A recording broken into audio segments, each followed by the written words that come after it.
Halo teman-temanku semuanya, dimanapun kalian berada. Semoga teman-teman selalu dalam keadaan yang sehat dan selalu dimudahkan dalam mencari rezeki. Berjumpa lagi dengan channel Sahabat Pena, channel yang berisikan tentang konten cerita romantis yang diberi latar belakang berupa video pemandangan alam. Pada kali ini, di hari Rabu tanggal 1 Oktober tahun 2025. Kali ini, saya menghadirkan cerita terbaru. Dan seperti biasa, di sini saya akan memberikan beberapa cuplikan ceritanya. Perkenalkan, namaku Raka. Aku terlahir dari keluarga yang sederhana. Saat aku kelas 2 SD, ibu memutuskan untuk bercerai dengan ayah. Alasannya karena tabiat ayah yang suka berselingkuh. Ibu akhirnya memutuskan untuk menjadi TKW. Awalnya aku tinggal dengan nenek dari ibu, tapi 2 tahun kemudian aku ikut ayah karena nenek meninggal. Aku tinggal bersama orang tua ayah karena ayahku sering kerja keluar kota sebagai sopir sebuah perusahaan. Ayah sudah menikah lagi dengan wanita muda, tapi hanya bertahan kurang dari setahun. Kemudian saat aku kelas 5 SD, dia menikah lagi dengan wanita yang sudah mempunyai anak. Aku sempat dibawa ayah pindah, tapi kembali saat aku masuk kelas 1 SMP, mereka berpisah lagi. Akhirnya saat di pertengahan kelas 2 SMP, kembali ayah menikah. Kali ini bersama wanita tanpa anak. Sebut saja namanya Bu Siti, wanita alim dan berjilbab yang berusia hampir 30 tahun.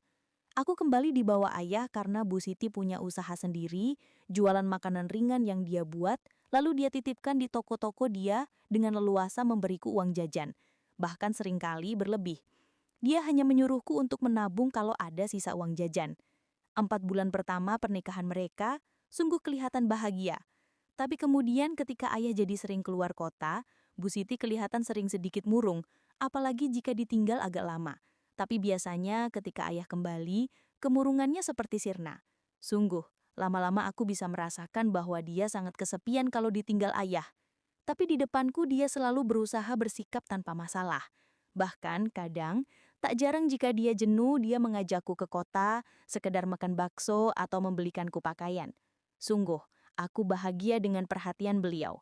Sampai akhirnya ketika aku liburan kenaikan ke kelas 3 SMP, kulihat Bu Siti kembali murung karena ayah pergi sudah hampir 4 hari. Ayah memang pulangnya kapan, Bu? Tanyaku. Katanya semingguan, jawab Bu Siti. Ibu jangan murung aja, kan ada aku yang menemani di sini, kataku. Bu Siti tersenyum. Nanti malam istirahat sama ibu lagi ya, katanya. Aku mengangguk. Kadang memang ketika ayah pergi, aku tidur di kamar ayah. Aku tidur di lantai, sementara ibuku di kasur. Malam itu, saat hendak memejamkan mata, kulihat Bu Siti dilisah di atap tempat tidurnya. Dia sudah melepas jilbabnya, bisa kulihat rambut hitamnya yang lurus sepunggung. Aku kasihan kepadanya, tapi aku tak bisa melakukan apa-apa. Esok harinya badanku sedikit demam, tapi aku kembali menemani beliau. Sebelum tidur, kami sempat berbincang. Kamu dingin nggak di lantai? Kalau enggak, tidur di kamar kamu aja, katanya. Nggak apa-apa, Bu, nggak dingin kok, jawabku. Dari maghrib hingga hampir jam 10 malam, hujan memang turun tanpa henti. Bu, kok kamu masih gelisah? Tanyaku kemudian. Ah, nggak apa-apa, biasa aja kok, katanya. Ya udah, kamu tidur di atas aja, daripada masuk angin, ucapnya lagi. Aku menurut. Dia sempat membelai-belai rambutku saat aku bertanya. Bu, kenapa sih kalau ayah nggak ada, ibu suka resah? Tanyaku. Kamu nggak akan ngerti, katanya. Pasti ibu kesepian ya, kan ada aku, Bu. Masa masih sepi? Kataku bodoh. Dia tersenyum dan melingkarkan tangannya di pundaku. Oh ya, hampir lupa ngasih tahu, ibu tiriku ini punya kelebihan sendiri. Aku baru menyadari setelah sering berdua. Dingin ya? Tanya Bu Siti ramah. Sama sekali tidak berusaha untuk menarik atau menjauhkan dirinya. Iya, sahutku pendek. Bu Siti kemudian mendekapku erat. Sungguh, entah kenapa, tiba-tiba jantungku berdetak kencang. Kamu suka ibu peluk gini? Tanyanya. Iya Bu, suka, jawabku polos. Lama-lama ku dengar nafas Bu Siti mulai berat dan tidak teratur. Aku dapat mendengar debaran jantungnya yang berdetak semakin cepat. Duh, ibu jadi kangen ayah, katanya setengah berbisik. Kan ada aku, Bu. Masa masih sepi? Kataku. Begina lagi? Begina lagi beloteng 2 bulan lagi di reol.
Malam itu, hingga pagi tiba, kami tidak bisa tidur. Kami terus mengulang acara itu. Tak bosan-bosannya kami berdua. Dia tampak bahagia sekali, begitu juga dengan aku. Jam 5 pagi, baru aku tertidur. Sementara, Bu Siti keluar untuk mandi dan membersihkan dirinya. Kukira setelah itu dia akan tidur juga. Tapi, saat aku bangun jam 2 siang, kulihat Bu Siti tidak ada di sampingku. Kudatangi dia di dapur. Kudengar suara senandung merdunya dari sana. Kulihat ibu tiriku itu sudah rapi dengan baju terusan panjang dan jilbab lebar. Dia tampak sibuk menyiapkan makan siang. Makan dulu aja, mandinya nanti, katanya sambil tersenyum. Aku tidak membantah. Selesai makan, aku langsung mandi. Keluar dari kamar mandi, aku melintas di dekat Bu Siti yang duduk di dekat meja makan. "Maafkan ibu ya," katanya. "Maafkan apa, Bu? Ibu nggak ada salah kok." Jawabku santai. "Gara-gara ibu, kamu jadi korban," katanya. "Saya nggak merasa jadi korban kok, Bu," kataku. Hanya kata-kata itu yang terlintas di pikiranku. Tiba-tiba tangan Bu Siti meraih yang aku bawa. Aku hanya diam. "Aku mau lagi," tanyaku. "Ah, enggak juga." "Kalau kamu?" tanyanya. "Terserah ibu," jawabku. Dia tersenyum, kemudian Bu Siti setuju saat aku mengajaknya masuk ke kamarku. Akhirnya, kembali sore itu aku menyenangkan hatinya. Kami terus melakukannya, siang dan malam. Hingga 2 hari kemudian, ayah pulang. Aku lebih banyak diam di kamarku daripada takut ayah melihat hal aneh. Karena aku masih merasa risih dan bersalah karena sudah melakukan dengan istrinya. Malam harinya, aku tak dapat tidur. Aku tahu pasti. Sekarang Bu Siti pasti sedang menjalankan kewajiban dengan ayah. Karena sejak jam 9, mereka sudah masuk ke kamar. Senin, saat sekolah baru mulai, hari baru sekitar jam 5 pagi ketika aku selesai mandi. Ayah masih terlelap karena kemarin pulangnya agak malam. Baju seragam telah kupakai. Aku lalu pergi ke dapur hendak mengambil minum. Kulihat Bu Siti telah selesai membuat nasi goreng. Sejak itu, kami makin dekat. Saat ayah tak ada di rumah, bukan lagi masalah bagi Bu Siti. Bahkan merupakan anugerah baginya, juga bagiku. Kami tidak sungkan lagi untuk saling meminta dan mewujudkan. Aku sendiri sangat menyukainya.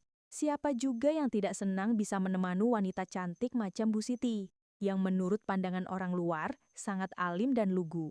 Tapi ternyata beda soal urusan kebutuhan pribadi. Baik teman-teman, mungkin cukup sampai di sini dulu untuk cuplikan cerita yang bisa saya berikan. Kalau ada salah penulisan maupun perkataan saya, minta maaf yang sebesar-besarnya. Semoga teman-teman dapat terhibur dengan cerita yang kali ini saya sajikan, dan nantikan cerita lainnya hanya di lain kesempatan. Saya ucapkan selamat beraktivitas dan terima kasih.